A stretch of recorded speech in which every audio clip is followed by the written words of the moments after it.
చిత్తూరు జిల్లా పూతలపట్టు నియోజకవర్గం బంగారుపాలెం మండల కేంద్రంలోని కేజీ సత్రం గ్రామానికి చెందిన Palyam Murali ex army captain Chittoor నగరంలో శుక్రవారం నిర్వహించిన కార్గిల్ విజయ్ దివస్ ర్యాలీలో పాల్గొన్నారు.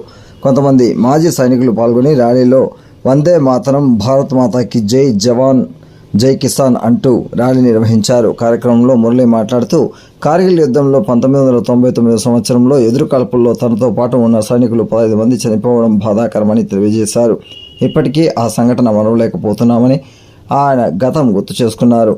ఇలా దేశం కోసం పోరాడి ప్రాణాలు విడిచిన వారి కోసం జూలై 26వ తేదీన ప్రభుత్వం ఇలాంటి నిర్ణయం తీసుకోవడం హర్షణీయమన్నారు. కార్యక్రమంలో మాజీ సైనికులు పాల్గొన్నారు. నేను కార్గిల్లో లైవ్ లో ఉన్నా. నేను నా పేరు కెప్టెన్ మురళి. నేను 13 జాక్ రైఫుల్లో కెప్టెన్ విక్రమ్ బత్రా వరమీర చక్ర కూడా ఉన్నాను. నేను అక్కడే 14 రోజులు నేను యుద్ధం చేశాను. రెండు అటాక్లు చేశాను. 5140 అనే అటాక్ ఒక గుట్ట పైన, ఆ తర్వాత 4875 అనే ఒక కొండ పైన చేశాను. 4875 అనే కొండ పైన కెప్టెన్ విక్రమ్ బత్రాతో కూడా ఉండి ఆయన నా కళ్ళ ముందరనే వీరమరణం పొందాడు. ఆ టైంలో నేను అక్కడే ప్రజెంట్స్ లో ఉన్నాను.